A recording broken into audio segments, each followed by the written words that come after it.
can you just talk about, this year, what you've learned from this year, getting this thing turned around down the second half of the season, how it's, changed you as a coach, just what you've learned? Well, I don't know. I'm not sure one of our teams ever been a whole like we were to start the conference play. And I felt like all along we were close. We just weren't making the plays at the end of the games, and kept being positive with our guys that if they'll continue to work, continue to correct some of the mistakes that we're making, we'll start winning. And that's the biggest thing I tried to do was to stay positive with them, because I realized that it was a young team, and that they did a good job staying together and continue to work hard on the practice court. And I said back then, sometimes it only takes one game to get something turned around. And I thought, the first half against Baylor and Stillwater was one of our best halves that we had played during the season. I think we got up 20 points at halftime, and that's what got us, I thought, going. And then following that up with the win at Texas A&M, I thought lifted the burden of not winning a road game for 2 years, and you could see the confidence in our guys starting to grow and develop. Okay, on the right. Sean, would life be easier with a vote of confidence from the athletic administration? I just tried to worry about the things that I can control, and that's coaching this basketball team. Again on the right, up front. Randy Riggs, Austin American. Sean, just discuss the challenge of trying to win 4 games in 4 days. Well, it hasn't been done in this league, but it's been done in other leagues. I think you've got to have a deep bench to try to do it with 5, 6, 7 players. I think it makes it really challenging. 1999, we got to the championship game, and we had to go through Baylor, and then we played 2 emotional games against rival opponents when we beat Oklahoma, and then we beat Texas, and we ran into Kansas and Kemper Arena, and our guys were just gassed second half, and we just couldn't get up and down the court. And I think ended up scoring 37 points for the game. I think that's one thing maybe that will help this team is we've got 9 guys that maybe even 10 if we had to that we could play, but it's a tough challenge for sure. Again on the right. And if I remember 99, the league wasn't anywhere near as good as it is now. No, that's right. Can you talk about just the challenge in this year's league?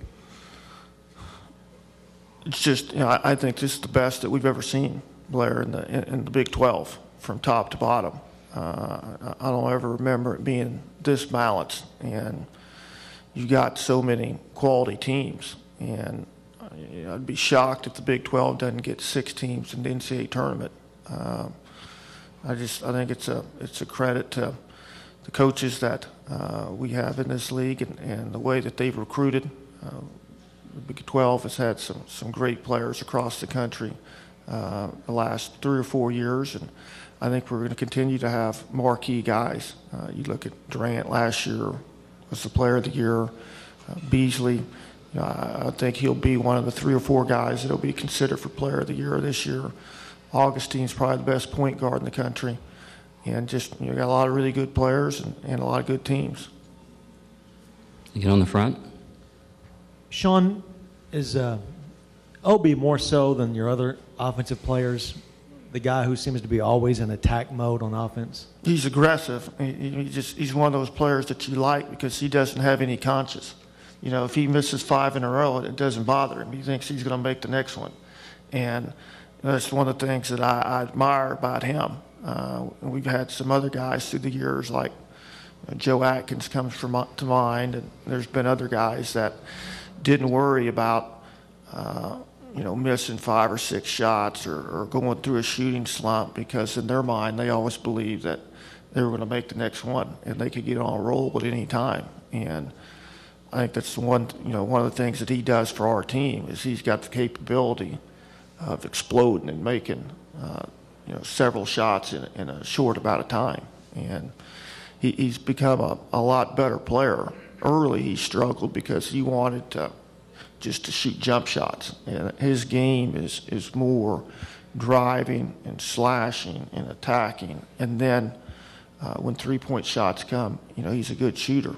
And I think his aggressive play, along with Byron's play, and Marcus played well during this stretch, has helped us get things turned around. He had one of those explosive moments the first game against Tech, and he ended up leading you guys in the Big 12 games in field goal attempts and three-point attempts. You ever feel like you need to rein him in, or not so much? Sometimes, but I just think that he's such an explosive weapon and scorer that you got to give him the freedom to make some plays. And he's done a lot better job of taking care of the basketball. And I think with guys that can score, you got to give them a little bit of freedom, because what happened in the Tech game just changed everything. It was a 8 or 9 point game, and all of a sudden he hits 4 3-point shots in 2.5 minutes. And it's a great quality to have. Now, extreme left. Chip Brown with the Dallas Morning News. Sean, any thoughts on Bob Knight making his media debut tonight? I think it'll be great. I was reading an article in Basketball Times that Billy Reed had written about him, and I'd forgotten back in, I think, 1982, maybe after he'd won his second championship, that he turned down a big offer from NBC at that time, and he thought about retiring at a young age and getting into television, much like Al McGuire did. And I think he'll be great. Knows the game as well as anybody. He's extremely intelligent. I think that he'll be fun for the people to listen to. On the front, here on the right. Dave Sittler from the Tulsa World. If the Big 12 gets 6 teams, Sean, do you think you could be the 6th team if you get to the championship game, or do you have to win it? I think a lot depends on what happens in this tournament, what happens around the country. I know there's been some upsets, like San Diego beat Gonzaga the other night, and I would say that conference is probably going to get 3 bids with Gonzaga and St. Mary's and now San Diego, and there's been a few other upsets. I think the only sure thing is to try to win the tournament, and I don't think you can assume anything. Had we won one of these last 2 games and got to the finals, then I would think that we would have had a great chance. But the position we're in now, because we lost both these games last week, I think we probably got to win the tournament. Get on the front, here on the right. Andrea Cohn from the Oklahoman.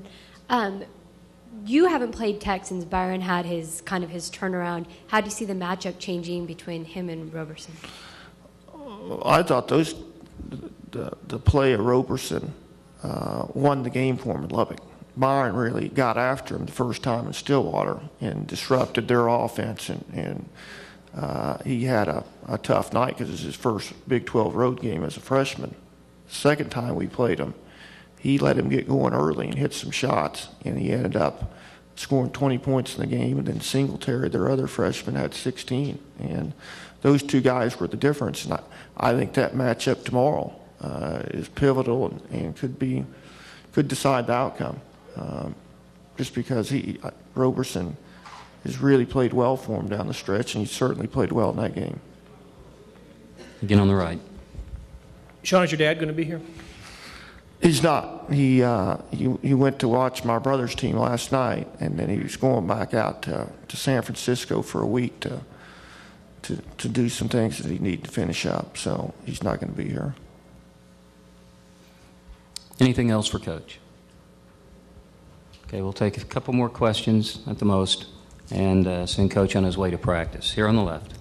Yeah, Sean, Chris Lincoln again from Channel 8 in Tulsa. Your comment on the Sutton family's postseason total run so far. Your dad winning a game in this conference, and, of course, Scott winning 3 to win the Summit. Well, no, my dad, he was excited that they won that first one out in their conference tournament, and he felt, I guess they played really well against Santa Clara, because Santa Clara had beat them pretty badly both times they played them, and he said they got, tough call late with 3 seconds to go with the 1-point lead, and they made 2 free throws. So I know he was hoping to get a chance to play Gonzaga in the semifinals, but I think it's been a good experience for him, and he's enjoyed being out there. Scott's done an unbelievable job at ORU, and to go to win 3 conference tournaments in a row, I think says a lot about what a great coach he is and the type of job that he's done. Also, his staff over there has done a great job, but I couldn't, I hardly could watch the game last night, just like last year, and just kept flipping back and forth to check the score and watch the last couple of minutes once I knew they were going to win. So really proud of him, really happy for him and his team. And they got a chance to win to win a game for sure in the NCAA tournament. I think they're really good. Was that out of nerves that you couldn't watch? Yeah, because you got no control. I mean, it's just kind of the way my dad feels when he watches from the stands, and it's tough to watch when you care so much. But I'm really happy for him. Have time for one last question. He'll come on the right, up front. If I could go back to Blair's first question about the athletic director of Oklahoma State, are you able to block that out during games, or is that something that's just swirling around all the time? Well, I just tried to focus and do the best job that I could do and concentrate on what I could control, and that was, our team. And that's what I've tried to do. Okay, Coach. Okay, thank you. Thank you, and good luck tomorrow.